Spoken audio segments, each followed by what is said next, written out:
GoalSeek is a very useful tool in Excel that will solve equations for you without having to do any of the algebra. So GoalSeek is located under the Data tab, and then What If Analysis, and there's GoalSeek right there. To use it, we need to do a little formatting. I'm going to show you one way to format that will always work, and there are some shortcuts you can use, and I think if you do a little playing around with this, you'll discover them, but I'll give you one way that will always work. So I've got things kind of framed out here in 4 cells. The first cell I've labeled as the initial guess and eventually the final solution to the equation. The next cell I've got labeled as being the left side of the equation, the right side of the equation, and the difference between the 2 sides of the equation. The labeling is not necessary other than to help you stay organized. So the first cell, this was kind of odd.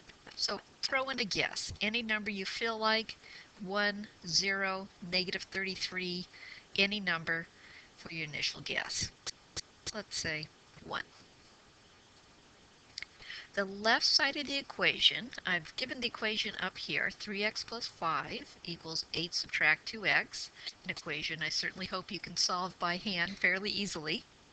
But to get us started, we'll start with this nice simple equation. So what I'm going to do is type in the left side of the equation, the 3x plus 5, but there's 2 things I need to be sure to do. I'm going to type it in as a formula, so it's going to begin with an equal, and then remember Excel does not do implied multiplication, so I need to say 3 times, and then I got to replace the x with the cell reference to my value for x, my initial guess, and what will eventually be the solution to the equation. So equals 3 times b7 plus 5. So there's the left side of my equation. When x is 1, if I substitute 1 into the left side of the equation, 3 times 1 plus 5 is 8. Then the right side of the equation is 8 subtract 2 times x, which is 6. 2 subtract 2 times 1 is 6. So the left side of my equation is 8, the right side of my equation is 6, and obviously 1 is not the solution to an equation, because the solution to an equation should make the equation true, the left side equal to the right side, and 8 does not equal 6. So right now the difference between the left side and right side is 8 subtract 6 is 2. So to have the solution to the equation, the left and right side need to be the same, which means the difference between the 2 sides of the equation, this cell here, should be 0. That's what I'm going to tell GoalSeek to do. So I'm going to go into Data, What If Analysis, and GoalSeek.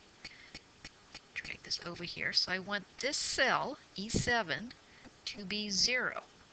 When it's 0, the left and right side should be the same. And I want it to change my guess, because that was just a guess.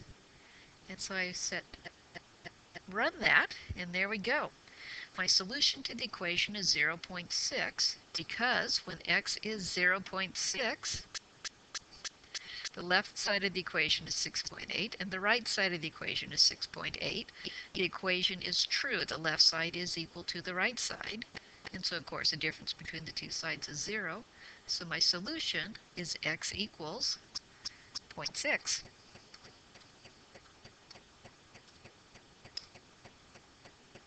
Okay, got the idea? Let's try another one here. This one's a little more complicated. I've got a quadratic equation, 6x squared plus 4x plus 4 equals 5x plus 6. And I don't need to do any simplifying here with putting things in standard form. I can just put in the left side and the right side as is. If you wanted to simplify, that would be fine. So again, I need an initial guess. Let's try 0 this time. Left side of the equation equals 6 times x, the cell reference for x, B14 in this case. To put in an exponent, I'm going to use the caret key, so that would be shift 6 and 2, so 6 times x squared, plus 4 times x plus 4. So there's the left side of my equation. The right side of my equation equals 5 times x plus 6. Let's see, how did I do with my guess? Not too far off. 4 does not equal 6, but they're close, so I expect my solution is going to be close to 0. And the difference, what I want eventually to be 0, is my left side subtract my right side. So right now that difference is -2. So I can pull up GoalSeek again. So data, what if, GoalSeek. So I want this cell, the difference between the two, to be 0 by changing my guess. And I wait a moment, and looks like my solution's -0.5. So sometimes you do get a little bit of rounding error in here. My difference is not exactly 0. My left side is approximately 3.5. My right side is approximately 3.5. It looks like I've got a solution of x equals -1/2. Now, if you think a minute, often quadratic equations have two solutions. And I've got one solution here. So there's a good chance there might be a second one out there. So a little trick we can use is to save some typing. I'm going to grab these 4 cells here and copy down. And I'm going to run GoalSeek again. Actually, let me tilde this a minute. So you can see I've got the same equations in both cells, but my first row is referencing B14, my second row is referencing B15. So I'll have my second guess here. The way GoalSeek works is it starts from your initial guess and tries to find the solution closest to it. So you might want to do a little thinking here about what to put in for our initial guess here.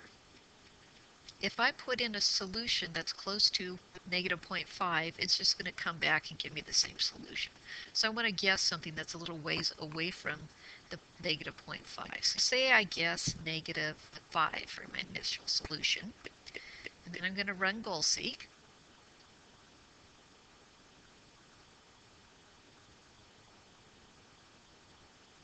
So I'm going to change that cell to be 0 by changing my guess. And it's basically coming up with -5 again. So rather than guessing -5, I'm going to try to guess something on the other side of -0.5. So how about +10? Again, it doesn't really matter.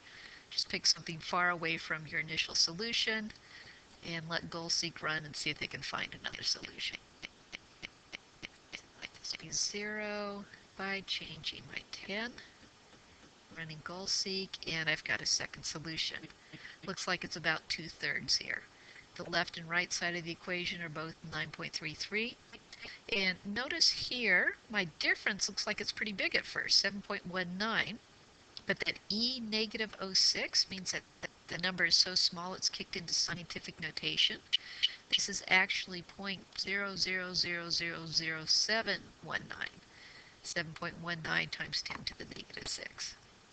So in this case, I've got two solutions. X equals -0.5 and x equals 2/3, +0.67.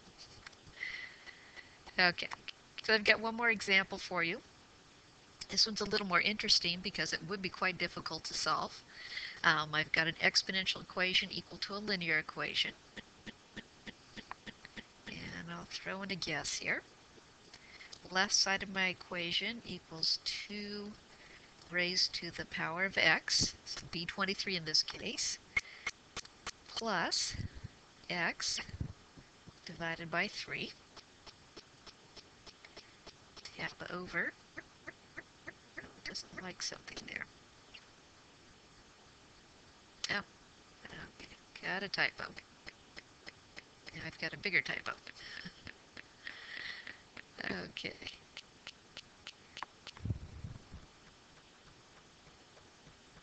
Let me just try that again. I missed here. I did B22 rather than B23. There we go. Okay, right side of my equation equals the x value plus 12. And then the difference between the two sides, the left side, subtract the right side. Okay, so my left and right sides are quite a ways away from each other. pull up GoalSeek. And move that cell equal to 0 by changing my guess. Oops, that's my guess. And I'm getting an irrational solution, which I would expect with a solution to an exponential function. So about 3.867. And again, there's a good chance this one's got a second solution. So I'm going to drag this down and put in a guess. I'll go the other side of 0. How about negative 12? And GoalSeek. That value to, oops, that value to 0. Got that wrong here.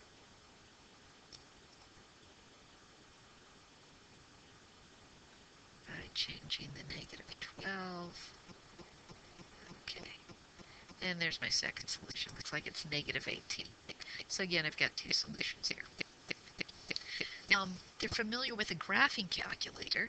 The operations that Excel's doing here is very similar to what happens if you graph two lines, whether they're linear functions or nonlinear functions on your calculator, and use the intersect function to find the point where two lines cross.